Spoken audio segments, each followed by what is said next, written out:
MLC ఎన్నికల్ని ఉదాసీనంగా తీసుకోవద్దని అన్నారు కాంగ్రెస్ నేతలు. వేములవాడ అర్బన్ మండలం అగ్రహారంలో పట్టభద్రుల ఎమ్మెల్సీ ఎన్నికల సన్నాహక సమావేశం నిర్వహించారు.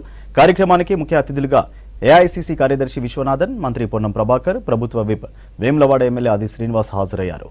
ప్రతి కాంగ్రెస్ కార్యకర్త బాధ్యత తీసుకుని మండలంలో ఉన్న 800కి పైగా ఓటర్లను ప్రత్యక్షంగా కలిసి వారు కాంగ్రెస్కు ఓటు వేసేలా చూడాలన్నారు. ఈ ఎన్నికలు చాలా టఫ్గానే ఉంటాయి కాబట్టి చాలా కష్టపడాలి, ఛాలెంజ్గా తీసుకోవాలన్నారు నేతలు.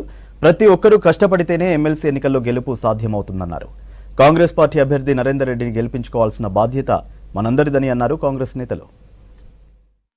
15 నెలలు మనం పరిపాలించినటువంటి దానికి సంబంధించి మనం ఏదో అభివృద్ధి కార్యక్రమాలు చేసినాం. ఇవాళ పట్టభద్రులు ఎందుకు నరేందర్ రెడ్డిని గెలిపించాలి అనే ఆలోచన కొద్ది మనం సమాచారం పెట్టుకొని ప్రతి కాంగ్రెస్ కార్యకర్త బాధ్యత వేసుకొని మండలంలో ఉన్నటువంటి 800 ఓట్లు ప్రతి ఒక్కొక్కరు ఒక్కొక్క బాధ్యత తీసుకొని వాళ్ళను రిక్వెస్ట్ చేసి స్నేహితం ఉంటే స్నేహితం, బంధుత్వం ఉంటే బంధుత్వం, ఏ విధంగానైనా ఒప్పించి మెప్పించి కాంగ్రెస్ అభ్యర్థికి ఓటేసే బాధ్యత మీది అనే మాట సందర్భంగా నేను మనవి చేస్తా ఉన్నా. అది రేపు మీకు జరగబోయే స్థానిక సంస్థల ఎన్నికల్లో ఇబ్బంది వస్తుంది. ఇది స్థానిక సంస్థల ఎన్నికల కొరకు రిహార్సల్ అనుకోండి.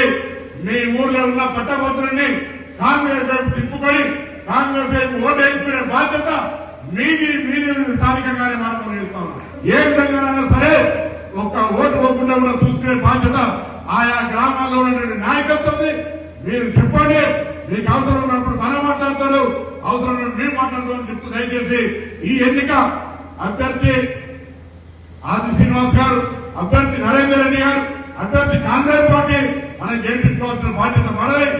కూడా ఈరోజు పట్టభద్రులు చేసిన కార్యక్రమం ఆ ప్రభుత్వం 10 నెలల్లో 10 సంవత్సరాలలో 60,000 ఉద్యోగులు ఇవ్వని పరిస్థితి అయితే మనం 10 నెలల్లో 60,000 ఉద్యోగులు ఇచ్చింది. ఉపాధ్యాయులకు మన చిరకాల కోరిక బదిలీలు, చిరకాల కోరిక ప్రమోషన్లు. మనం 30,000 మంది ఉద్యోగులు ప్రమోషన్ కల్పించినాం, బదిలీలు కల్పించినాం. అదేవిధంగా ఓ స్పోర్ట్స్ యూనివర్సిటీని, అదేవిధంగా స్కిల్స్ యూనివర్సిటీని విద్యా విధానంలో మార్పులు చేస్తూ ముందుకు పోతున్నట్టు సందర్భం రేవంత్ రెడ్డి గారు తీసుకున్నటువంటి నిర్ణయాలు కాంగ్రెస్ కమిటీ అధ్యక్షుడు ఉన్నప్పుడు సంతృప్తిగా ఉండగలుగుతుంది.